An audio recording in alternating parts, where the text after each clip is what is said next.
ठीक है, पेरोल की स्टार्टिंग हम कर चुके थे।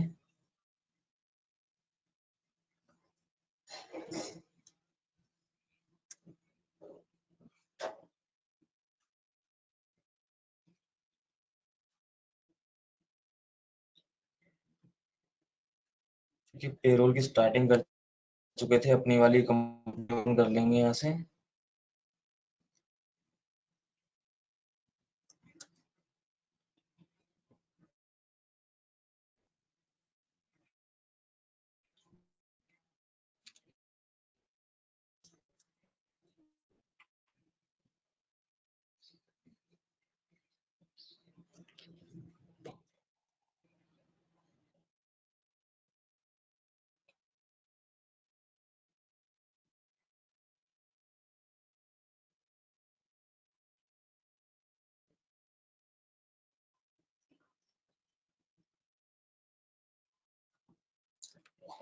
ठीक है, सबसे पहले हमने कल क्या काम करा था, अपनी कंपनी बनाई थी एक, और उस कंपनी के अंदर हमने पेरोल का इन्फो, जो पेरोल फीचर है उसको ऑन करके हमने अपना पेरोल इन्फो तैयार किया था। पेरोल इन्फो कैसे, देखो, एम्प्लॉय के ग्रुप्स बनाए थे हमने, और पे हेड्स बनाए थे हमने।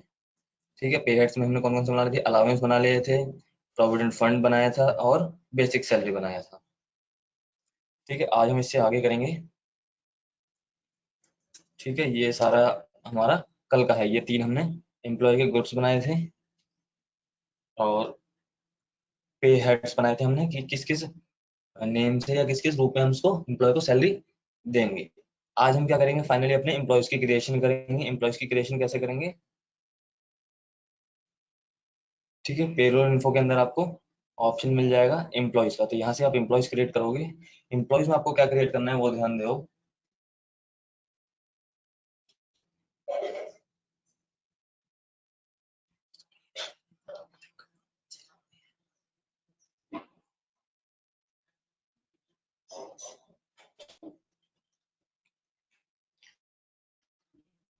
एम्प्लॉयज में एम्प्लॉय दोनों क्रिएट कर सकते हो।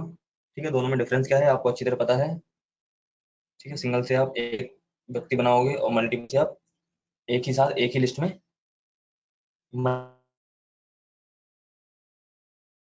इतना ही डिफरेंस है दोनों में।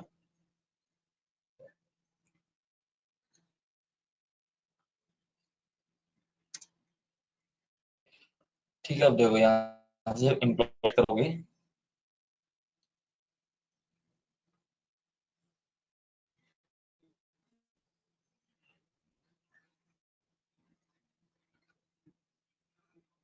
क्रिएशन के यहाँ पे आपको कुछ इस तरह से इसका लेआउट दिखेगा। तो सबसे पहले आपको डालना है यहाँ पे एम्प्लॉय का नेम। एम्प्लॉय का नेम, जिस नाम से एम्प्लॉय आपके यहाँ काम करता है, तो फॉर एग्जांपल हम इसका नाम रख देते हैं राम। हमारे पास एक एम्प्लॉय काम करता है Ram.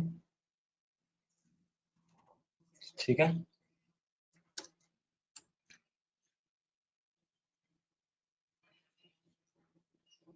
Display name in reports as Ram, तो रिपोर्ट्स में भी कैसे नाम इसका डिस्प्ले होगा, एज इट इज, जैसे हमने इसका नाम रखा है वैसे ही नाम इसका रिपोर्ट्स में भी डिस्प्ले होगा, क्योंकि ये नॉर्मली प्रोफेशनल वर्क है, यहाँ पे निक नेम्स वगैरह नहीं चलते। तो जो नाम इसका आप इसका रख रहे हो कंपनी के अंदर, वही नाम इसका रिपोर्ट्स में भी शो होगा। ठीक है, ओरिजिनल नेम शो होगा इसका इस तरह से।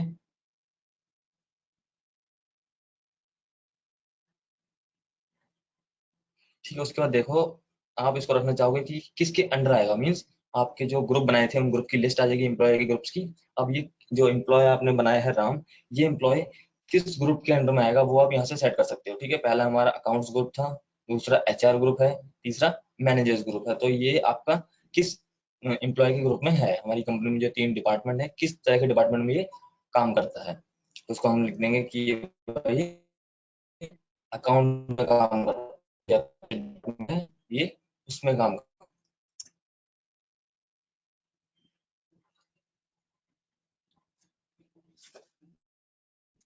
उसका डिपार्टमेंट यहाँ सिलेक्ट करेंगे। उसके बाद आपको फील्ड आती है यहाँ पे डेट ऑफ ज्वाइनिंग की। डेट ऑफ ज्वाइनिंग की फील्ड से क्या मतलब कि इस व्यक्ति ने किस डेट पे आपकी कंपनी को ज्वाइन किया है। ठीक है, तो यहाँ पे आप डेट कुछ भी डाल सकते हो, और डेट आपकी, क्योंकि एजुकेशनल मोड डाला है आपके पास, तो डेट आप कोई भी डाल सकते हो, मगर वो 1 या 2 ही हो सकती है, ध्यान रखना। ठीक है, तो यहाँ पे एज इट इज जो आ रही है उसको हम रहने देंगे इस तरह से। ठीक है, उसके बाद देखो यहाँ पे एक ऑप्शन है डिफाइन सैलरी डिटेल। डेट के ठीक नीचे आपको एक ऑप्शन मिलेगा डिफाइन सैलरी डिटेल। तो यहाँ से क्या करेंगे, जो नो है इस नो को आप यस कर दोगे। ठीक है, मीन्स यहाँ से यस करने का मतलब है कि आप उसको एम्प्लॉय जो है आपके उनको सैलरी डिफाइन कर रहे हो, क्योंकि अभी तक हमने कहीं पर भी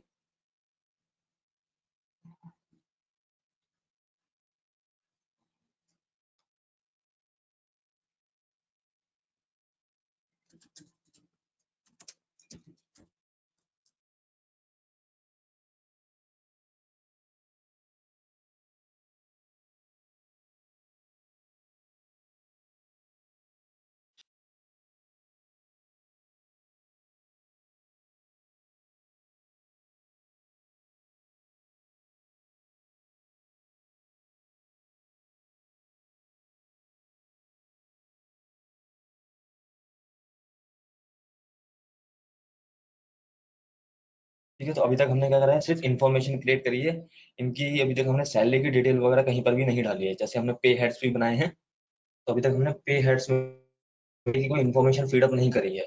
तो वो इन्फॉर्मेशन हम कहाँ से फीडअप करेंगे, ये देखो, ये डिफाइन सैलरी डिटेल्स है, यहाँ से हम इसकी सैलरी की डिटेल्स फीडअप करेंगे।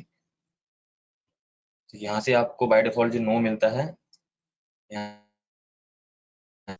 यस करके आगे प्रोसेस कर सकते हो सैलरी की डिटेल के लिए। ठीक है, वहां पे यस करते ही आपके पास ये सैलरी डिटेल का लेआउट कुछ इस तरह से आ जाएगा। ठीक है, ये लेआउट आपका सिर्फ तभी आएगा, साइड में आपके लिस्ट ऑफ पे हेड्स आ जाएंगे, अगर इससे पहले आपने पे हेड्स बनाया हो। इसीलिए वो सारी चीजें हमने पहले बनाई हैं, जो चीजें हमें यहाँ पे चाहिए थी। ठीक है, ताकि कहीं पर भी हमें कोई परेशानी ना हो। ठीक है, कोई ऑप्शंस ब्लैंक ना आए, तो इसलिए सारी चीजें हमने पहले ही क्रिएट कर ली थी, जैसे पे हेड्स।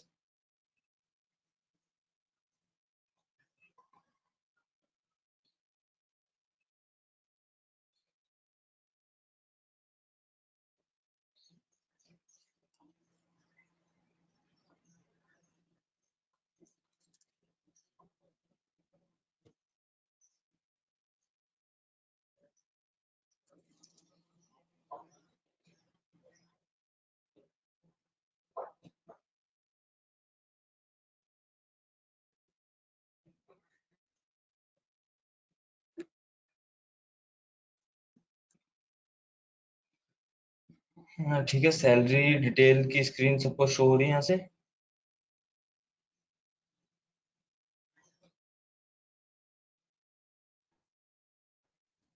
इसका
ठीक है, एम्प्लॉय क्रिएशन की स्क्रीन सबको शो हो रही है ऐसे हैंड रेज करने के बाद।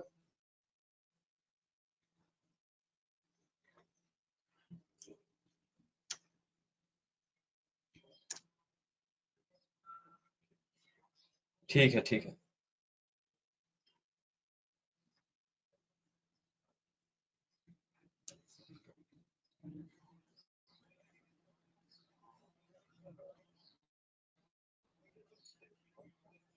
ठीक है, जैसे जैसे यस करेंगे, ये देखो, ठीक है, यहाँ से यस करने के बाद आपके पास डिटेल के ऑप्शंस आ जाएंगे।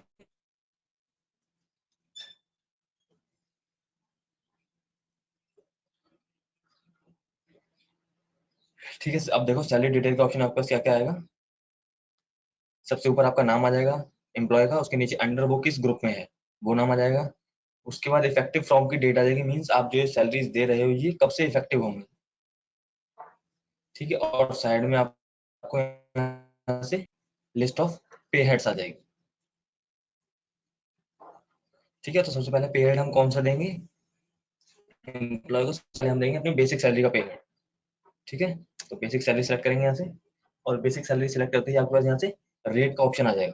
ठीक है, मीन्स हम एक फिक्स रेट है, पहले हमने इसका क्या सिलेक्ट किया था, फ्लैट रेट, हमने इसका basic type calculation type select किया था।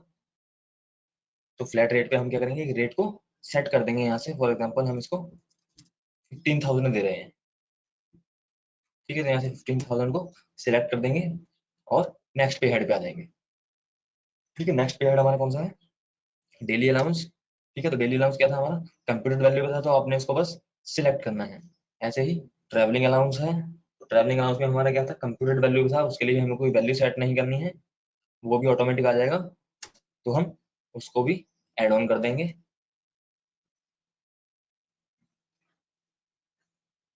और सेम ऐसे ही हमारे पास क्या था, हमारा प्रोविडेंट फंड था।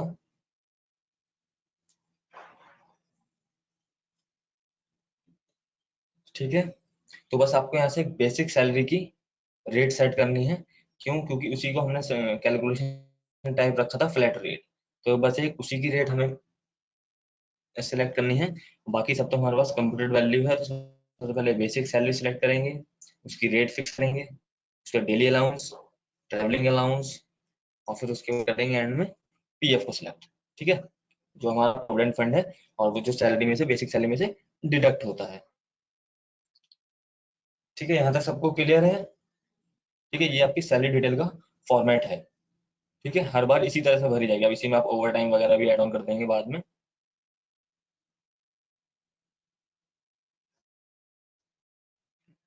तो आपकी सैलरी डिटेल का फॉर्मेट है सेम इसी तरह से है।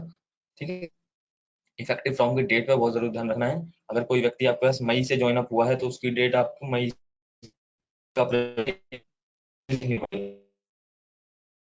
डेट से हुआ होगा, तो वो डेट का भी ध्यान रखना है आपने।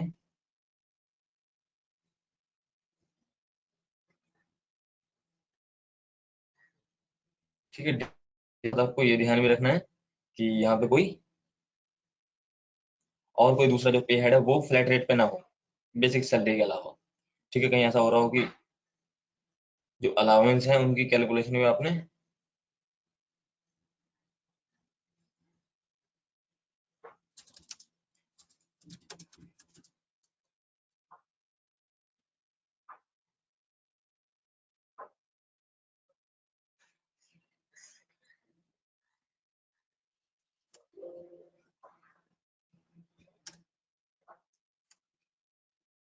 ठीक है, वहाँ यहाँ से एक्सेप्ट करके हम वापस अपने एम्प्लॉय क्रिएशन के पेज पे आ जाएंगे। ठीक है, अब देखो यहाँ से हमने सैलरी डिटेल को डिफाइन कर दिया है, और उसके बाद ये हमारे पास जनरल इन्फॉर्मेशन है। जनरल इन्फॉर्मेशन हमारे पास कैसे होंगी, जब हमारे पास पूरा प्रॉपर डेटा होगा ये इन्फॉर्मेशन तो ही भरी जाएगी। ठीक है, यहाँ पे एम्प्लॉय का नंबर आ जाएगा, तो अभी तो हम प्रैक्टिस कर रहे हैं, यहाँ पे कुछ भी लिख सकते हैं। ठीक है, डेजिग्नेशन आ जाएगी, डेजिग्नेशन क्या होती है, उसकी पोस्ट।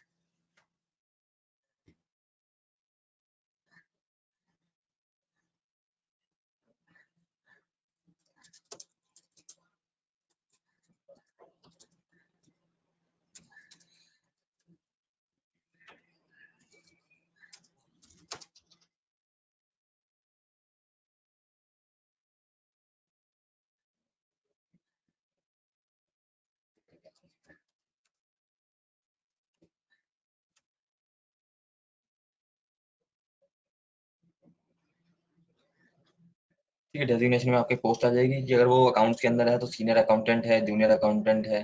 ठीक है, इस तरह से।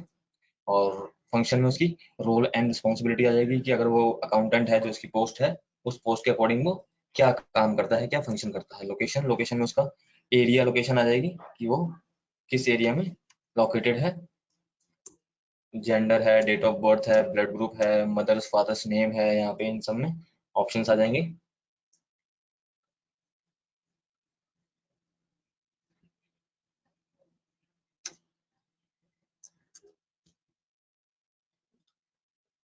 ठीक है, ब्लड ग्रुप है, फादर्स नेम है, उसके बाद स्पाउस नेम है। स्पाउस नेम में क्या आएगा, अगर मेल है तो उसकी वाइफ का नाम आएगा, और अगर फीमेल एम्प्लॉय है तो उसके हस्बैंड का नाम आएगा। ओके।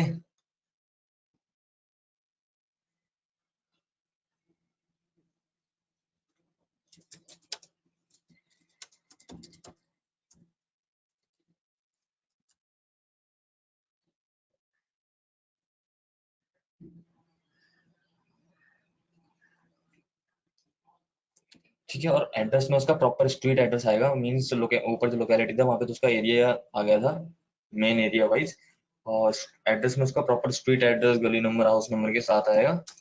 यहाँ पे उसका फोन नंबर और ईमेल एड्रेस भी आप फिलअप कर दोगे। उसकी बैंक की डिटेल्स हैं आपके पास। ठीक है, आपके उसकी बैंक डिटेल्स वगैरह हैं, तो ये जो बैंक डिटेल्स का ऑप्शन है, यहाँ पर भी आप इसको यस करके उसकी बैंक डिटेल्स फिलअप कर सकते हो। ऐसा कोई मैंडेटरी नहीं है, अगर है आपके पास डेटा तो ही आप फिलअप करोगे। ठीक है।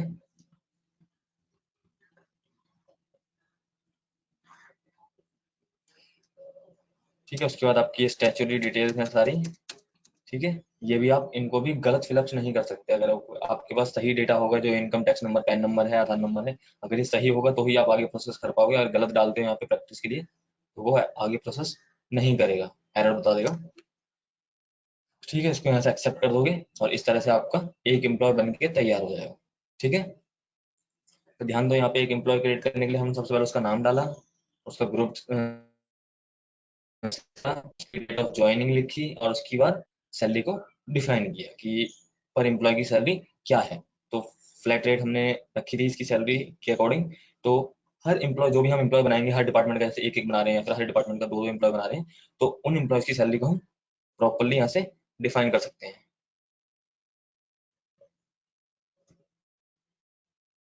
ठीक है, इस तरह से। तो एक ही डिपार्टमेंट में या फिर एक ही ग्रुप में, एम्प्लॉय के ग्रुप में, अगर किसी की सैलरी डिफरेंशिएट भी आप करना चाहो तो इजीली कर सकते हो। फॉर एग्जांपल अकाउंट्स में ही, एक अकाउंट्स के डिपार्टमेंट में एक आपका सीनियर अकाउंटेंट, एक आपका जूनियर अकाउंटेंट।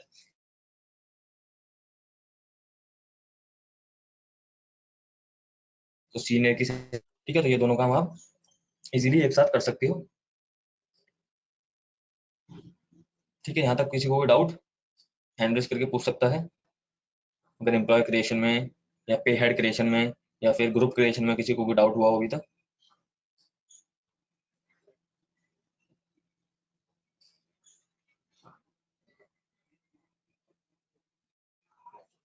चलो, अच्छी बात है।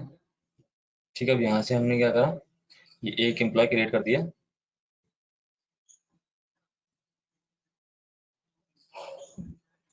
ठीक है, अब आप इसकी प्रैक्टिस करो फटाफट से। जो अकाउंट्स के अंदर हमने एक एम्प्लॉय क्रिएट किया है, जो बाकी के दो आपके बच रहे हैं, एक अकाउंट्स के अंदर करो, और बाकी जो दो आपके ग्रुप्स बच रहे हैं, एम्प्लॉय ग्रुप्स, उसके अंदर भी आप एक एक एम्प्लॉय को क्रिएट करो। ठीक है, फिर बाद में इनकी सैलरी के लिए प्रोसेस करेंगे आगे एंट्रीज हम।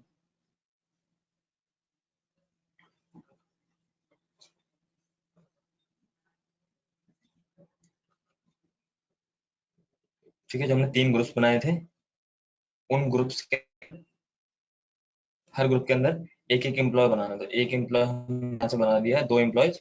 आप लोग बनाओ फटाफट से, जो कंप्लीट हो जाए तो हैंड रेज कर देना।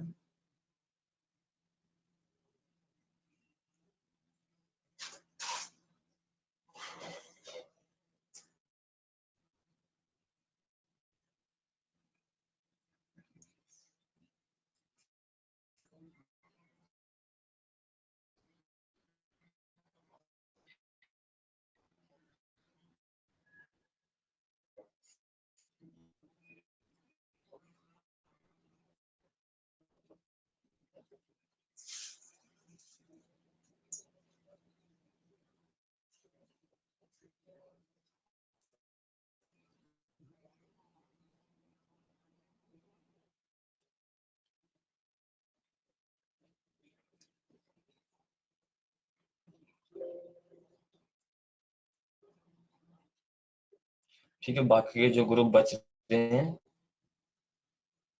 उनके अंदर भी एम्प्लॉयज को क्रिएट करो, फिर आगे एंट्रीज करते हैं।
ठीक है, जिस तरह से हमने एक एम्प्लॉय बनाया है एक ग्रुप के अंदर, वैसे ही बाकी ग्रुप्स के अंदर भी एम्प्लॉयज को क्रिएट करो। किसने बाकी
ठीक है, जिसका होता जाए हैंड रेज करते रहना ताकि पता लग जाए। ठीक है, फिर आगे इनकी एंट्रीज करते हैं, पास ऑन।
ठीक है।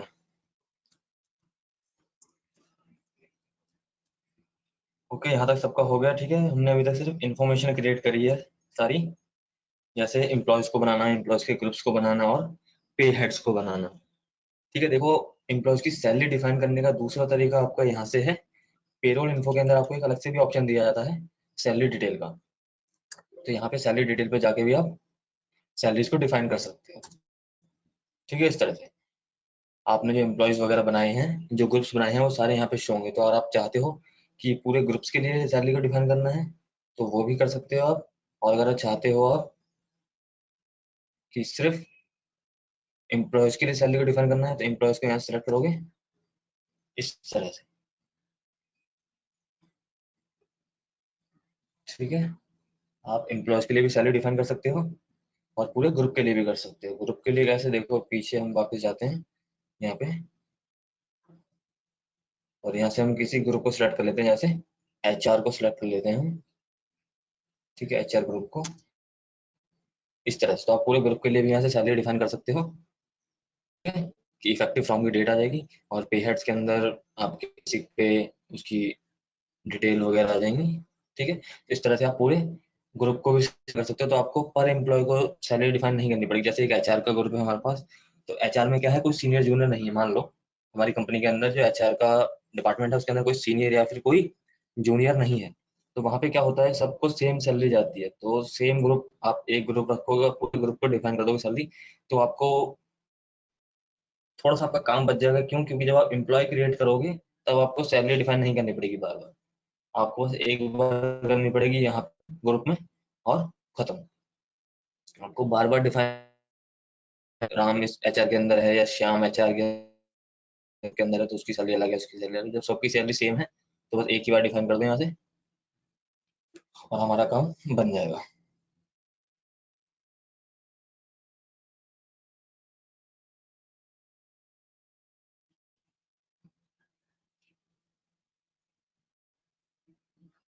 दो तरीके आपको पता लग गए अपनी सैलरी डिफाइन करने के। एक जब आप एम्प्लॉयज बना, वहां से कर सकते हो, और एक आपको पेरोल इन्फो के अंदर ये ऑप्शन मिल जाता है सैलरी डिटेल का। तो यहाँ से भी आप सैलरी की डिटेल को डिफाइन कर, पहले से डिफाइन कर रखी है तो उसको अल्टर वगैरह भी कर सकते हो। ऐसे कोई मैंडेट वो नहीं है, इशू नहीं है। ठीक है, डिस्प्ले कर।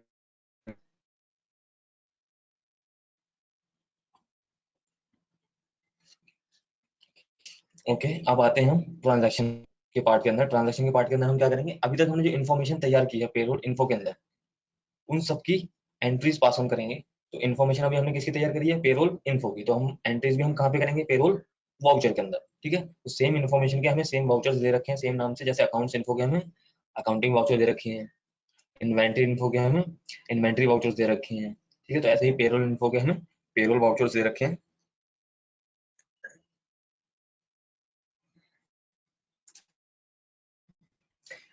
ठीक है, अब देखो क्योंकि मैंने यही बताया कि जो पेरोल का काम होता है पूरी टैली में,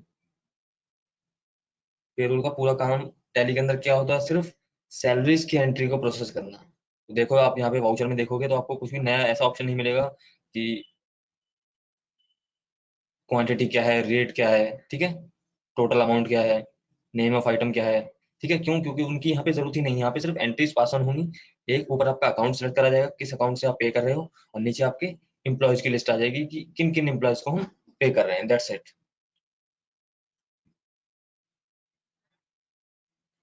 अब हम यहाँ पे देखेंगे कि करें और कैसे करें।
ठीक है, तो यहाँ से अभी हमने क्या करा, ऑल्ट सी से एक बैंक अकाउंट क्रिएट कर रहे हैं। अगर हम चाहते तो जो कैश अकाउंट है उसमें भी हम रख सकते थे ओपनिंग बैलेंस, ठीक है, ताकि हमारा अकाउंट नेगेटिव में ना जाए। तो यहाँ से हम एक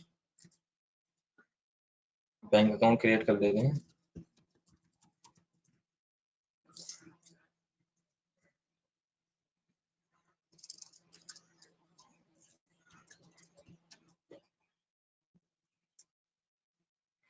ठीक है, इस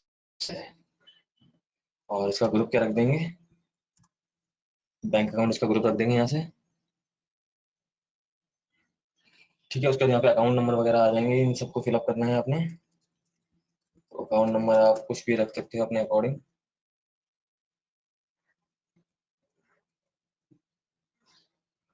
ठीक है, हमने सिर्फ अकाउंट नंबर रखा है और कोई चेकबुक वगैरह के जो ऑप्शन है अभी हमने इनको इनेबल नहीं करा है, तो यहाँ से चेकबुक वगैरह हम सेट नहीं करेंगे। तो हम यहाँ से सिर्फ अकाउंट नंबर लिख देंगे और इसको एक्सेप्ट करके अपने पेज पे आ जाए।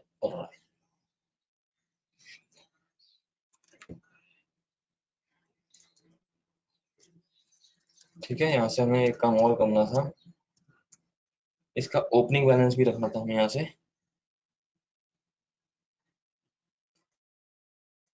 ठीक है, तो 50,000 हम इसका ओपनिंग बैलेंस रख देते हैं इस तरह से। ठीक है, 50,000 आपका डेबिट बैलेंस हो जाएगा बैंक के अंदर।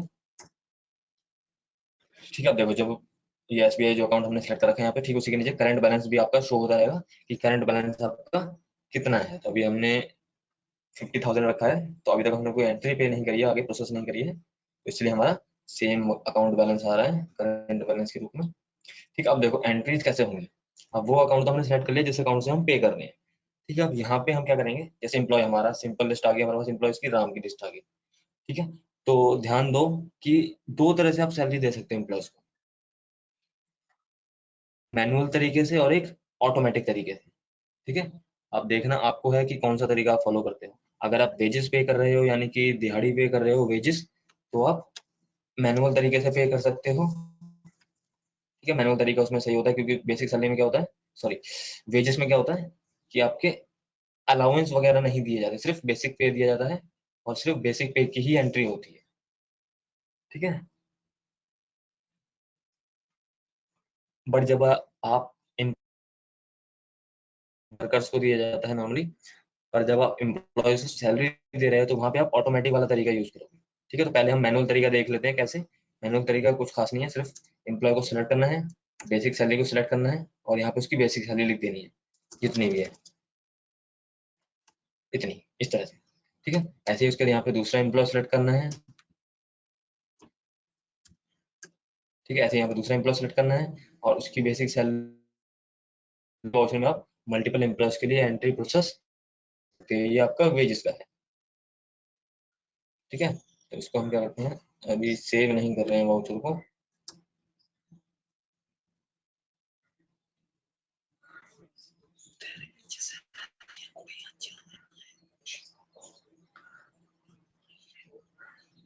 ठीक है, अब देखो वो तो था। ठीक है, वेजेस में हम क्या करते हैं, सिंगल बस बेसिक सैलरी देनी होती है हमें, अलाउंस वगैरह कुछ नहीं देने होते और प्रोविडेंट फंड भी नहीं कटता है वेजेस में। तो वहाँ पे हमें सिर्फ बेसिक सैलरी की इंफॉर्मेशन या रेट डालनी पड़ती है। ठीक है, अब हम यहाँ से आते हैं ऑटोमेटिक वाले तरीके, बैंक जाएंगे या अकाउंट सेलेक्ट करेंगे जिस अकाउंट से हम पे आउट कर रहे हैं एम्प्लॉयज को। ठीक है, और उसके बाद हम एक मिनट, ठीक है, उसके बाद हमें एम्प्लॉयज वगैरह यहाँ सेलेक्ट नहीं करने हैं। उसके बाद हमें क्या करना है, ये देखो साइड में जो ग्रीन पैनल आपको दिख रहा होगा, यहाँ पे एक ऑप्शन मिलेगा आपको पेरोल ऑटो फिल का। ठीक है, यहाँ ऑप्शन मिलेगा।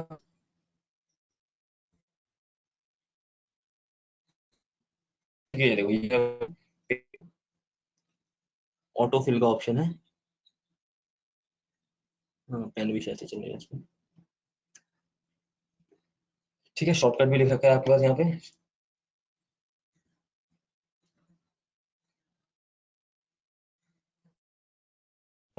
ये तो आपको अगर यहाँ से कुछ सिलेक्ट नहीं करना है फिलहाल, सिर्फ करना है अपना बैंक अकाउंट, और नीचे आपको लिस्ट एम्प्लॉयज की लिस्ट में से कोई एम्प्लॉय सेलेक्ट नहीं करना है। ठीक है, बस आपको सीधा इस पेरोल इन्फो पे क्लिक करना है या फिर ऑल्ट ए करना है आपको कीबोर्ड से। ठीक है, पेरोल ऑटोफिल या फिर ऑल्ट ए, ये दोनों करते हो।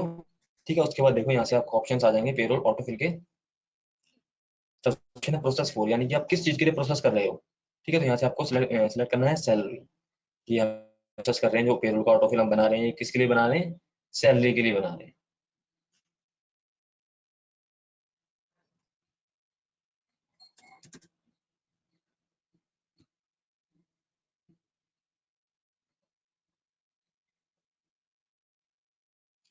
ठीक है, पेरोल ऑटोफिल एक बार और देख लो, डाउट है शायद किसी बच्चे को।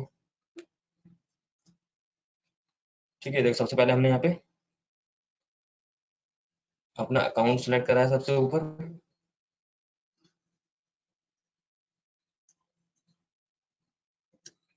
ठीक है, उसके नीचे आगे आपको कोई एम्प्लॉयज वगैरह यहाँ से सिलेक्ट नहीं करने हैं।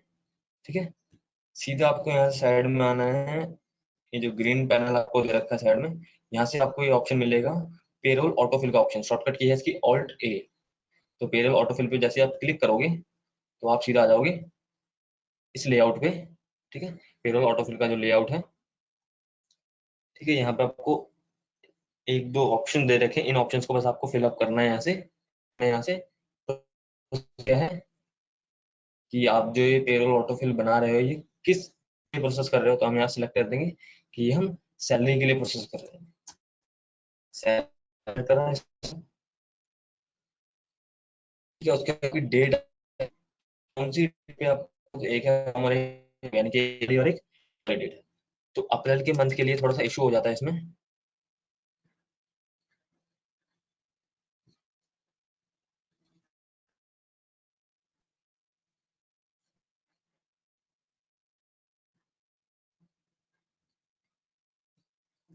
बेटा कंट्रोल ए है पेरोल का जो शॉर्टकट है, मान्य।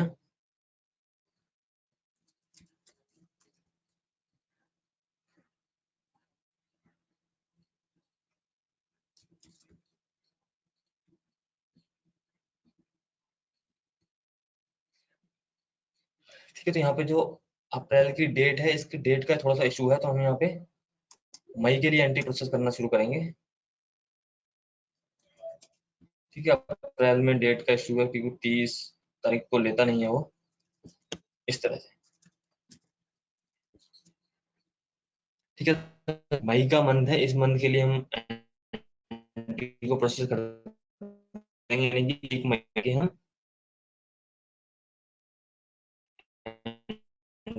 राम को सिलेक्ट करना है, जो हमारा एम्प्लॉय है जिसको हम सैलरी डिफाइन करना चाहते हैं। ठीक है, अगर आप चाहो तो पूरे पूरे ग्रुप को भी दे सकते हो। ठीक है, और यहाँ से चाहो तो ऑल आइटम्स करके भी दे सकते हो, यानी कि आपके पास मल्टीपल एम्प्लॉयज हैं, मल्टीपल कुछ हैं, तो आप उनको भी दे सकते हो। यानी कि ऑल आइटम सेलेक्ट करो तो जितने भी एम्प्लॉय हैं सबको सैलरी चली जाएगी मई के मंथ ही। ठीक है, तो इसमें भी कोई इशू नहीं है।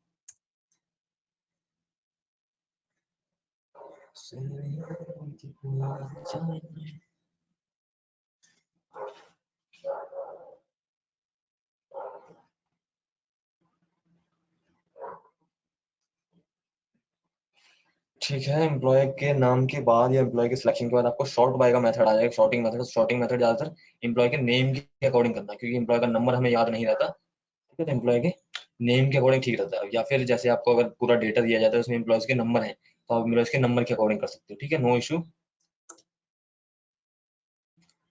ठीक है, तो दोनों ही ऑप्शन दे रखे होते हैं आपको, जिस हिसाब से आपको सुटेबल लगे आप उस हिसाब से कर सकते हो।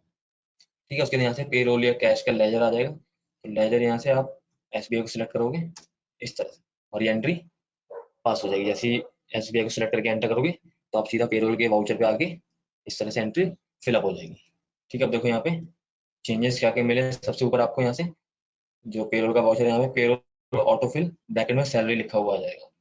ठीक है, यानी कि पेरोल जो सैलरी आपने पे आउट करी है वो ऑटोफिल के जरिए करी है, और यहाँ पे राम के पास हमने जो भी अलाउंस वगैरह दिए थे वो सारे यहाँ से आ जाएंगे। ठीक है, जैसे बेसिक सैलरी हमने उसको दी थी, डेली अलाउंस उसको दिया था, ट्रैवलिंग अलाउंस उसको दिया था, प्रोविडेंट फंड जो रेट हमने सेट करी थी उस रेट के अकॉर्डिंग ही कटा है। ठीक है, ये चाहो तो आप मैनुअल कैलकुलेशन भी कर सकते हो अपने पास। ठीक है, पहले हमने कितनी डिफाइन करी थी और प्रोविडेंट फंड उसका कितने परसेंट कटा है। ठीक है, तो अगर वैल्यूज में आप करते हो तो वैल्यूज में कटता है, लेकिन अगर परसेंटेज में करते हो तो परसेंटेज ऑटोमेटिक वैल्यू में कन्वर्ट होके ही लिखा आता है यहाँ पे। प्रॉपर्टी से मिल रही है, यानी कि पे पीरियड क्या है, 1 मंथ 2020 टू 31 मई 2020 टू 31। ठीक है, और यहाँ पे चेक नंबर भी आ सकता था, मगर चेक नंबर का क्या इशू हुआ कि हमने चेकबुक इनेबल नहीं करी और ना ही हमने चेकबुक सेट करी वहां से जब हमने बैंक अकाउंट बनाया था अपना एसबीआई वाला, तो इसलिए यहाँ पे चेक नंबर नहीं आया, अदरवाइज यहाँ पे चेक नंबर भी आता। तो सारी बहुत अच्छे से होती हैं। ठीक है।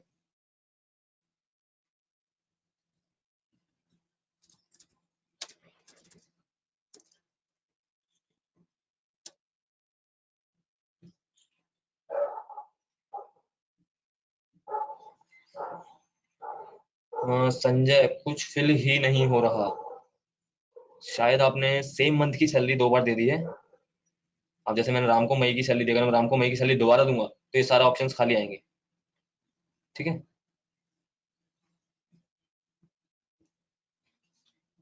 हम पता, हाँ मुझे समझ गया, मैं शायद से आपने डबल सैलरी दे रखी है सेम मंथ की, तो इसलिए एंट्री प्रोसेस नहीं हो रही है।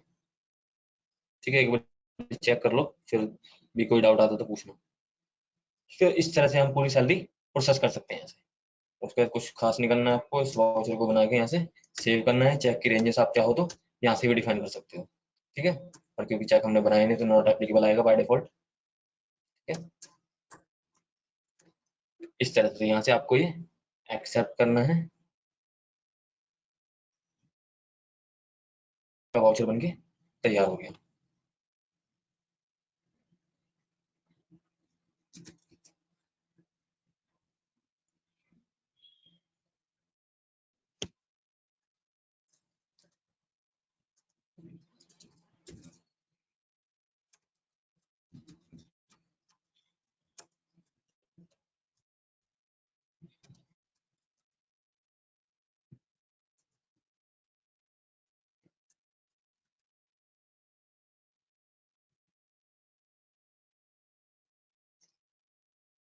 ठीक है, अब आप क्या करो, उसकी प्रैक्टिस करो फटाफट से, तो करके देखो अपने कंप्यूटर में, और उसके बाद कोई डाउट आते हैं तो पूछना।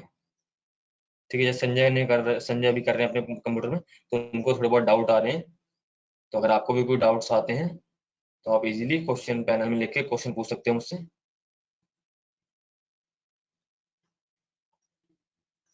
ठीक है, करके देखो इसको।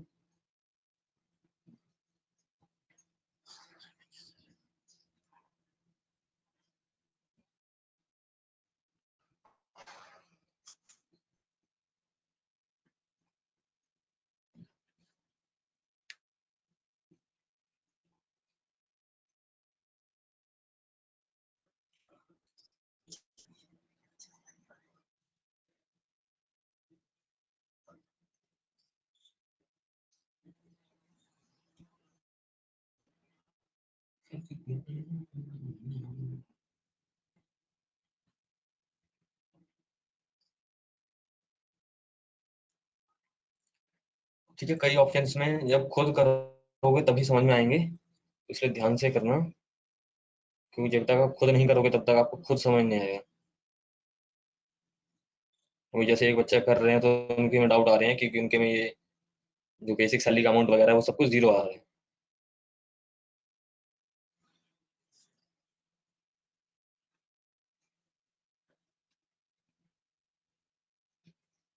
अब भी करके देखो एक बार।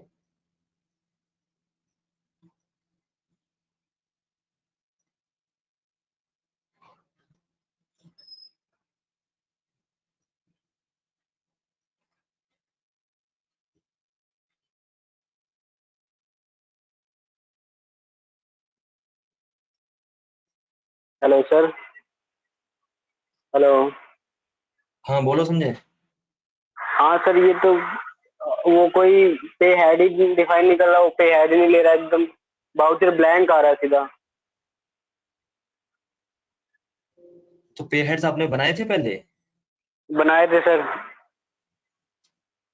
ऑटो फिल में तो आ रहा है, लेकिन ऐसे नहीं आ और रहा। जो पे हेड में आपने अरे मैनुअली में तो आ रहा, ऑटो फिल में नहीं आ रहा।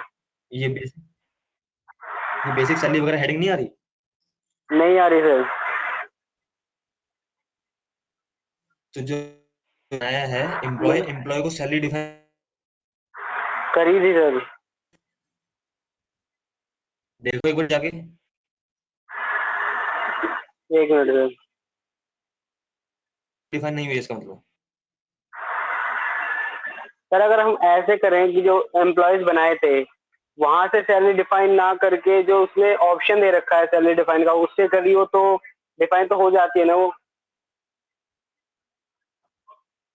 हाँ हो जाती है डिफाइन, कोई इशू नहीं है, पर एम्प्लॉय आपने ठीक जैसे राम को कराया ना, तो राम को ही करी हो सैलरी।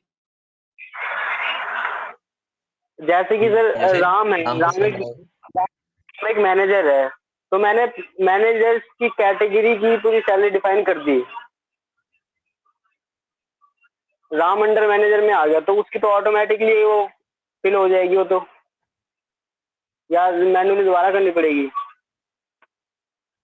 नहीं तो कैटेगरी नहीं, आपने कैटेगरी बनाई है कि ग्रुप्स बनाए हैं? दोनों बनाए थे सर।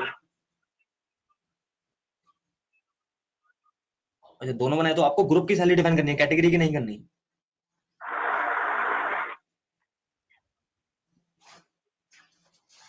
कर रखी है सर ग्रुप की। या तो एम्प्लॉय की करते हैं ग्रुप या ग्रुप की करते हैं। सर ग्रुप की कर रखी है, जो एम्प्लॉयज बनाए थे ना तो उसमें मैंने दोबारा से सेट नहीं करी थी सैलरी।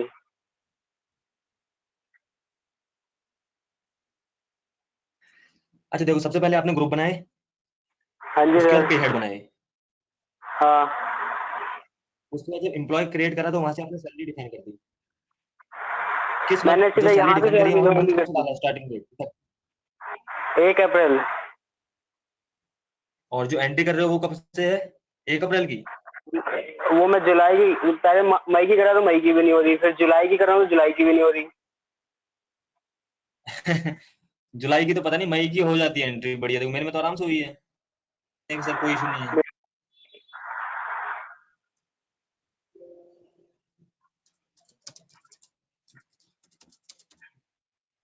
मई की सैलरी तो बहुत अच्छे से जाती है। उसकी अप्रैल का इशू होता है, क्योंकि अप्रैल में डेट का इशू होता है, 30 अप्रैल। सर जैसे मैंने कोई एक एम्प्लॉय बनाया मोहित के नाम से, और फिर उसे मैंने अंडर फाइनेंशियल मैनेजर में डाल दिया, उसका हाँ जो ग्रुप था, तो मैंने जो सैलरी डिफाइन करी थी वो ग्रुप की ठीक है। डिफाइन करी थी, फाइनेंशियल मैनेजर की। और जब मैंने एम्प्लॉय का ये जो एम्प्लॉय बना रहा हूँ तो उसमें जो डिफाइन सैलरी डिटेल है उसे फिल नहीं करा मैंने, उसे नो करा, वो तो नो ही है, क्योंकि मैंने वहां से डिफाइन कर दी थी फाइनेंशियल हाँ मैनेजर की। ठीक, तो इससे तो फिर कोई इशू नहीं आएगा ना?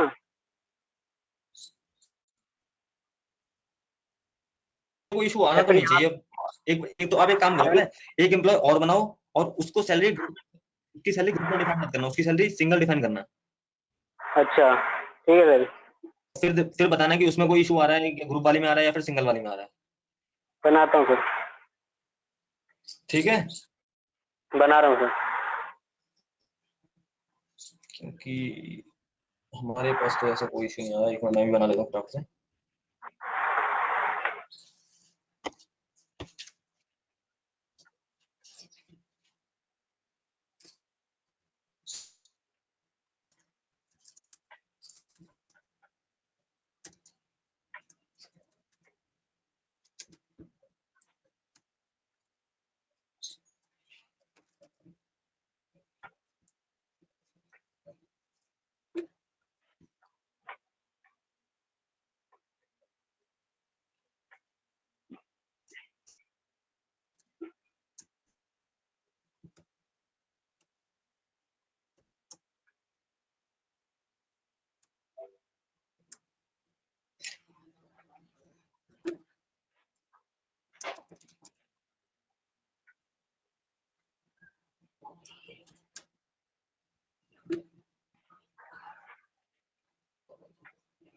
हाँ ये देखो संजय, हाँ जी सर।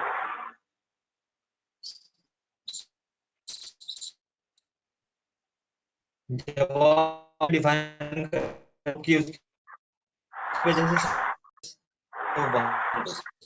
तो आपकी वॉइस क्लियर नहीं आ रही सर। ये तो हो गया सर। अगर यहाँ से डिफाइन करते हैं हम, डिफाइन सैलरी डिटेल से, तो यहाँ से तो आ गया मेरा।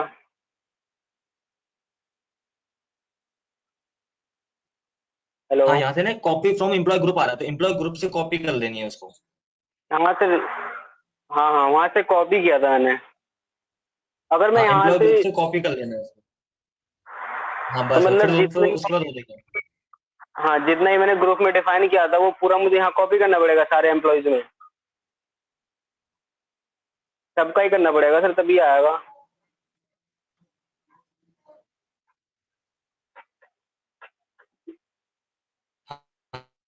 हाँ, करना पड़ेगा कॉपी इस तरह से। ठीक है सर। ठीक है, तो एम्प्लॉय ग्रुप से कॉपी करके रखोगे तो वो ऑटोमेटिक पेज जाएगा, देखो। ठीक है, ओके ओके सर। चलो करो फिर आप, क्लास फिनिश करते हैं फिर।